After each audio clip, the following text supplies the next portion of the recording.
नमस्कार, super India news TV में आपका स्वागत है। मैं हूं राजेश आर्य। आइए देखते हैं आज का विशेष समाचार। संकट खड़ा करते बांग्लादेशी घुसपैठिए। असम और बंगाल की तरह बिहार के भी कुछ इलाकों में बांग्लादेशी घुसपैठियों की संख्या बढ़ना चिंता का और बहुत बड़ी चिंता का विषय बन गया है। आमतौर पर इस तथ्य से सभी अवगत हैं कि बांग्लादेश से अवैध रूप से भारत आए लोगों ने असम, बंगाल आदि राज्यों में अनेक हिस्सों में जनसंख्या के असंतुलन को बढ़ाने का काम किया है। लेकिन ऐसी ही स्थिति बिहार और झारखंड में भी बन रही है। चिंता की बात यह भी है कि बांग्लादेशी नागरिकों के साथ रोहिंग्या लोगों को भी देश में घुसपैठ हो रही है। नेपाल और बंगाल से लगा बिहार का सीमावर्ती जिला पूर्णिया विभाजित होकर 4 हिस्सों में बंट गया।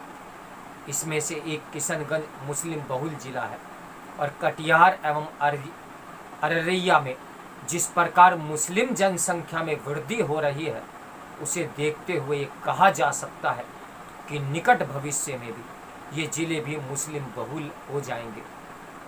कटिहार जिले के वारसोई प्रखंड में 1961 में हिंदू जनसंख्या 43.549 थी, जो 1971 में बढ़ने के बजाय घटकर 40.969 रह गई। अगस्त 1989 में असम में जब बांग्लादेशी घुसपैठ के खिलाफ वहां के लोगों ने आंदोलन छेड़ा, तब बिहार में भी हो रही घुसपैठ पर वहां के लोगों का ध्यान गया। 22 जुलाई 1981 को बिहार विधानसभा में एक चर्चा में तब जनता पार्टी के विधायक रहे गणेश प्रसाद यादव ने कहा था कि पूर्णिया में बांग्लादेशी घुसपैठियों का आना जारी और वे ऊंची कीमतों पर जमीन खरीदकर बसते जा रहे हैं।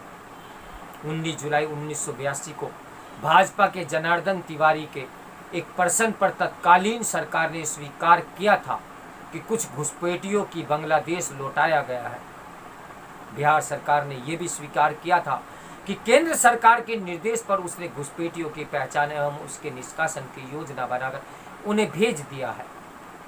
एक समय पूर्णिया ने माकपा के पूर्व विधायक अजीत सरकार ने भी बिहार में हजारों की संख्या में घुसपैठियों के आने की बात स्वीकारी थी। जुलाई 1992 में विधानसभा में घुसपैठ का प्रश्न उठाते हुए सुशील कुमार मोदी ने बिहार के 12 जिलों में घुसपैठ की बात कही थी, लेकिन 2009 में मुख्यमंत्री नीतीश कुमार ने पूर्णिया की एक सभा में घुसपैठ को नकार दिया था। हालांकि पिछली सदी के अंतिम दशक में घुसपैठ विरोधी संघर्ष समिति के बैनर तले बिहार में बांग्लादेशी घुसपैठ के खिलाफ आंदोलन चला, लेकिन बाद में ये विषय ठंडे बस्ते में डाल दिया गया।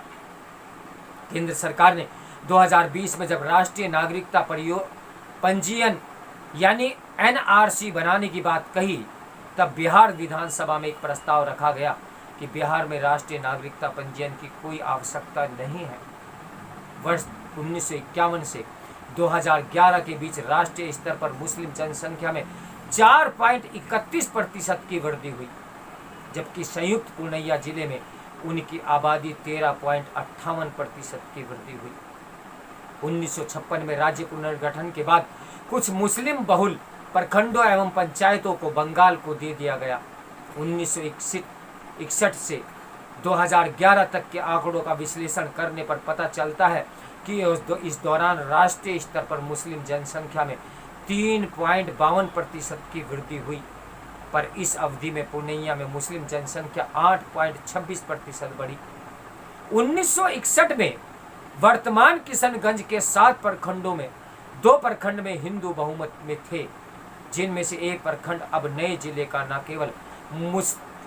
केवल मुख्यालय है, बल्कि वह पूर्वोत्तर के राज्यों को भारत से जोड़ने का एकमात्र रेलवे एवं सड़क मार्ग भी है। यहाँ 5 दशकों से मुस्लिम जनसंख्या 14.19% तक बढ़ गई है। इसे ही चिकन नेम कहा जाता है और अब यह मुस्लिम बहुल प्रखंड हो गया है।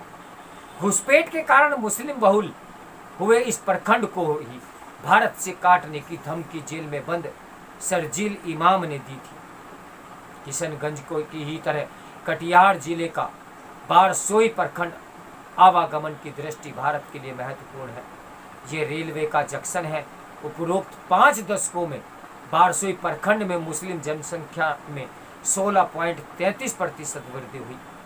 सितंबर 2021 में बिहार सरकार में मंत्री रहे राम सूरत राय ने जब ये कहा था कि घुसपैठिए आकर मठ मंदिर और भूतन की जमीन पर कब्जा कर रहे हैं, तो उन्हें नीतीश सरकार से बिहार बाहर करने की मांग जदयू के लोगों ने भी उठाई थी। न केवल घुसपैठिए बल्कि बांग्लादेश के किन्नर भी पटना में आकर भारतीय किन्नरों के रोजगार छीन रहे हैं। पिछले साल पटना में भारतीय किन्नरों ने इसे लेकर प्रदर्शन भी किया था। पिछले महीने कटिहार रेलवे स्टेशन पर कई रोहिंग्या युवतियां पकड़ी गईं, जिन्हें बांग्लादेशी नजरुल दिल्ली भेज रहा था। पिछले साल अक्टूबर में दिल्ली में पकड़े गए पाकिस्तानी अशरफ के पास से जो पासपोर्ट मिला था उसे किशनगंज के एक सरपंच ने बनवाया था। आधार कार्ड, राशन कार्ड, मतदान पहचान पत्र बनवाकर देश की सुरक्षा को खतरे में डालने के इस षड्यंत्र को रोकने में सरकार असफल रही है। पूर्णिया जिले में मुस्लिम बहुल वायसी प्रखंड में गत वर्ष मई में अनुसूचित जाति के लोगों के घरों पर एक भीड़ ने जला दिया था और उन्हें गांव छोड़ने की धमकी दी थी। जिले का माहौल कैसा है, इसका एक प्रमाण यह है कि पटना उच्च न्यायालय के आदेश के बाद भी सीमावर्ती जिलों में घुसपैठियों के बारे में सूचना देने के लिए कुछ एक को छोड़कर किसी जिले के प्रशासन में न तो कोई विज्ञापन दिया और न ही किसी ने ये कहा कि उनके यहाँ बांग्लादेशी घुसपैठिए हैं। साफ है कि बांग्लादेशी घुसपैठियों के कारण पूर्णिया, किशनगंज, कटिहार तथा अररिया के अनेक प्रखंड मुस्लिम बहुल प्रखंड हो गए हैं। इससे हिंदू पलायन को अब बाध्य हो रहा है। तो मेरे साथ बने रहिए सुपर इंडिया न्यूज़ टीवी की ब्रेकिंग न्यूज़ के लिए। नमस्कार, मैं हूँ राजेश आर्य।